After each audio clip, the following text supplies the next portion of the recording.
Pelo sinal da Santa Cruz, livrai-nos Deus, nosso Senhor, dos nossos inimigos. Em nome do Pai, do Filho e do Espírito Santo. Amém. Naquele tempo, proclamação do Evangelho de Jesus Cristo segundo Marcos. Glória a vós, Senhor.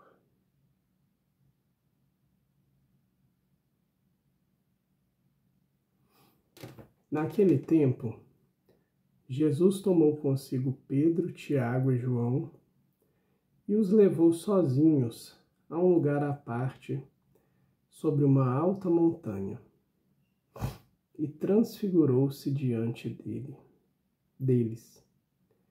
Suas roupas ficaram brilhantes e tão brancas como nenhuma lavadeira sobre a terra poderia alvejar.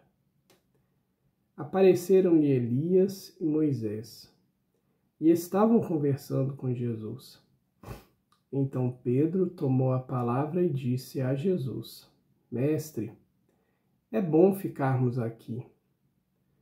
Vamos fazer 3 tendas, uma para ti, outra para Moisés e outra para Elias.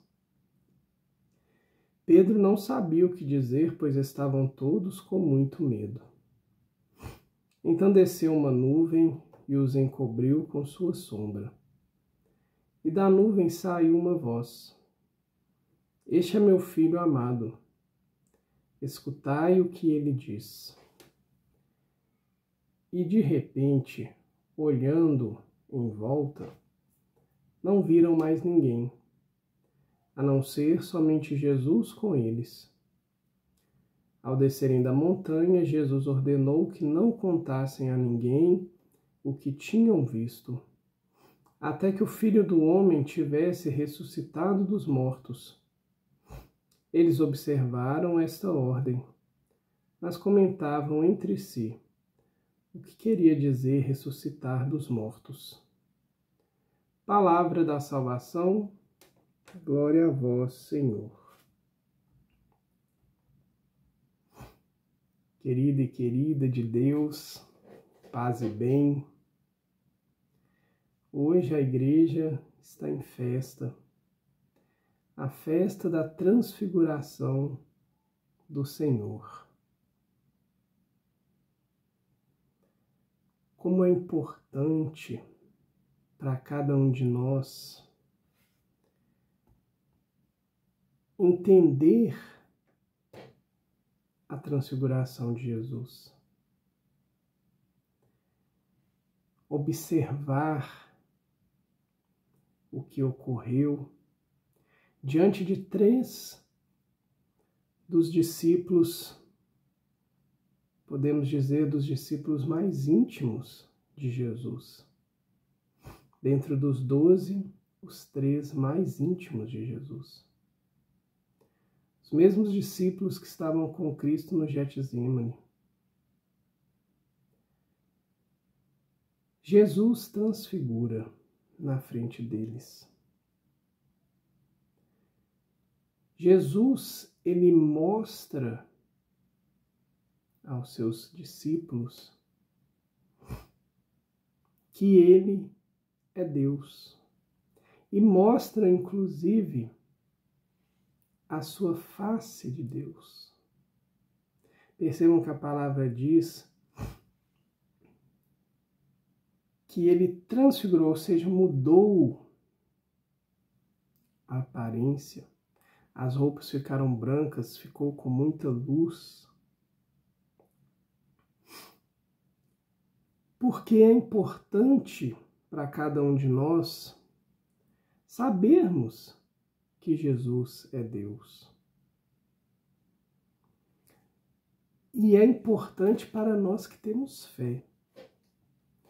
Porque a gente já falou aqui isso, e é uma grande verdade. É difícil falar das coisas de Deus porque nós, a não ser pela revelação do próprio Deus, que se dá conforme Ele quer, nós não temos a ciência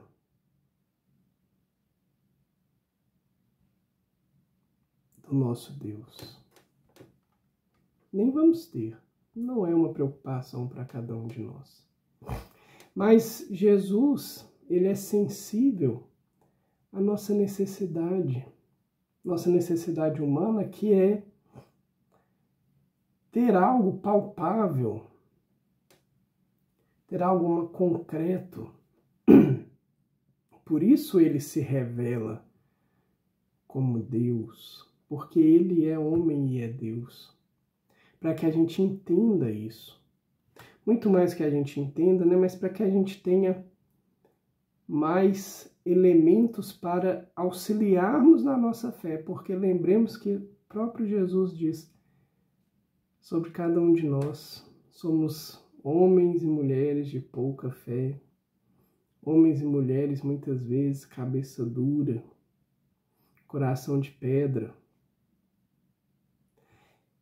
Essas condições, elas só são transformadas pelo próprio Espírito de Deus que habita em nós. Mas Cristo quis se revelar por completo. Essa é a grande obra de Deus. A gente lia no Evangelho, né, que a obra de Deus, Jesus disse, é que acreditemos naquele que ele enviou, ou seja, acreditemos no Filho, acreditemos em Jesus Cristo. E Jesus, ele passa o seu tempo de vida pública revelando Deus a cada um de nós, ou seja, revelando ele mesmo. Era importante também revelar a sua face de divindade. Era importante chancelar para cada um de nós, não só para os discípulos, a aliança e a fidelidade de Deus para conosco. O Evangelho também traz esse elemento. A fidelidade no relacionamento homem e seu Criador, ou seja, homem e Deus, ela não se dá só de uma via. Deus nos pede fidelidade porque, primeiro, ele é fiel. Isso é tão profundo quando a gente observa o nosso Deus. Deus não nos pede nada que ele mesmo já nos tenha dado, tenha demonstrado. Então aparecem com Cristo Elias e Moisés, que são as duas figuras que vão nos trazer esse entendimento. Elias, porque Deus, ao se revelar como Deus e estar conversando com Elias e Moisés, ele mostra para cada um de nós que todo o caminho do povo de Deus, todas as profecias, Elias, que foi um grande profeta, todas as profecias, elas se dão para revelar Cristo, que é Emanuel, ou seja, Deus conosco. A partir de Jesus, nós temos a oportunidade de não mais andarmos sozinhos, mas andarmos efetivamente com o nosso Senhor, porque Ele nos garante isso. Mas para dizer que, olha, eu sou fiel, desde os primeiros profetas até a revelação plena, a minha revelação, eu estou com vocês e eu não abro mão disso. Por isso eu enviei meu Filho, que também é Deus. Por isso eu coloquei no caminho de Jesus, porque Jesus cumpriu em tudo a vontade do Pai, não podemos esquecer disso. Por isso eu coloquei cada passo da revelação para que vocês me conhecessem, melhor dizendo, né? Deus para falar conosco, para que vocês nos conhecessem. Importante a gente ter esse discernimento, porque é um carinho de Deus conosco.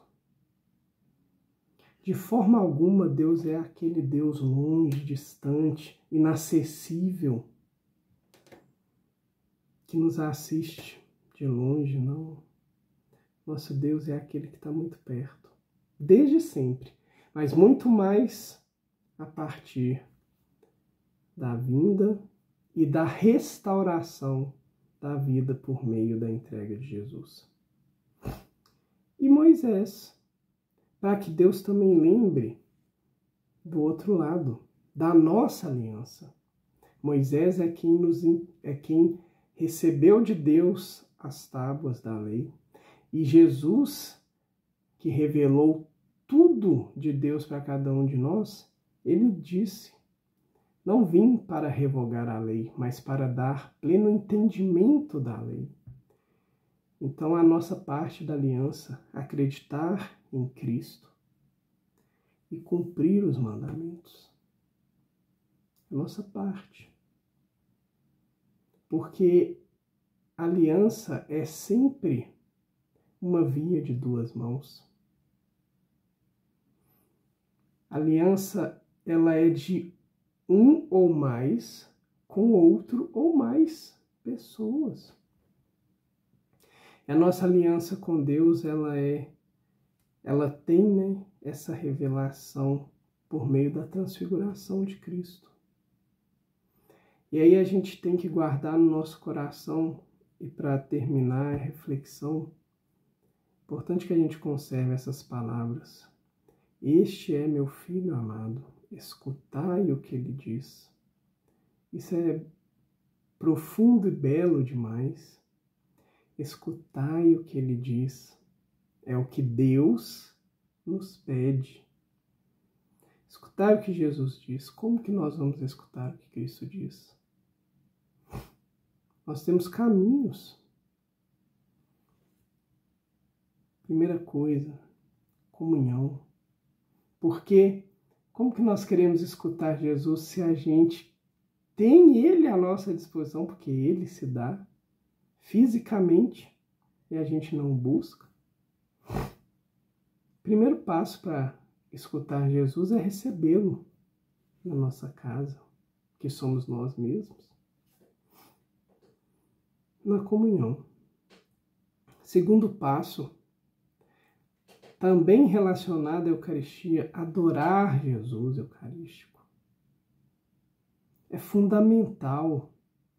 É esse sentido de Deus que se transfigura para cada um de nós, que se revela, se mostra como Deus para revelar a cada um de nós. Nós precisamos adorá-lo.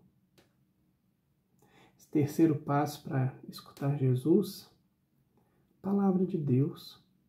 Na liturgia diária, depois de 3 anos, nós vamos ter lido toda a Bíblia. Mas também é fundamental a gente ter contato com a Bíblia, seja a Bíblia digital, mas aí a gente tem que ter o cuidado de ser uma Bíblia católica. A Bíblia no papel, mas precisamos ter contato porque é a palavra de Deus. E lembremos, a palavra de Deus é o próprio Cristo Jesus. Jesus é a palavra de Deus. Para escutar Ele, precisamos ter contato com a palavra. E o quarto ponto para escutar Jesus: fazermos a vontade de Deus na nossa vida. Porque ao nos esforçarmos para cumprir aquilo que Deus nos pede, nós estamos dizendo para Jesus, para Deus: aqui estou, Senhor. Estou contigo. Eu escolho estar contigo. Eu escolho te seguir. Eu escolho ser discípulo teu. Porque lembremos, gente, que Deus nos ama e ama a todos. Mas o amor dele é um amor pleno. O que significa um amor pleno? É um amor que respeita. Respeita tudo. Principalmente respeita a nossa escolha. Então, para escutarmos Jesus, nós também precisamos dedicar a Ele o nosso querer. Nós precisamos manifestar a Cristo que a gente quer escutar a Ele. Nós precisamos dialogar com o Senhor. Precisamos efetivamente cumprir com aquilo que Ele nos pede. E agora, sim, finalizando, não tome essa palavra como peso. Mas tome essa palavra com o amor suave que Cristo tem por mim e por você. Se hoje ainda não conseguimos, e é difícil, eu posso te dizer tranquilamente que eu estou no caminho, mas ainda não cheguei nesse nível de intimidade e de obediência. Mas a gente não cansa de insistir, como a palavra diz daquele juiz que a viúva ficava no pé dele. A gente não pode desistir de buscar cumprir a vontade de Deus. Jesus nos diz: coragem, meu filho. Não é para desanimar que eu te peço, mas é para te impulsionar, é para te elevar. Porque eu sei que quando estivermos nesse nível de intimidade, todo o resto será realmente resto. Fiquemos com essa palavra de Cristo. Fiquemos com essa esperança de um dia podermos dizer alegremente, como Santa Teresa: só Deus basta. Muito obrigado, Jesus, por sua palavra, por sua revelação. Dá-nos a graça, Senhor, de permanecermos contigo, e para isso te pedimos. Fica conosco, Senhor, para podermos bem cumprir a tua vontade em nossas vidas. Amém.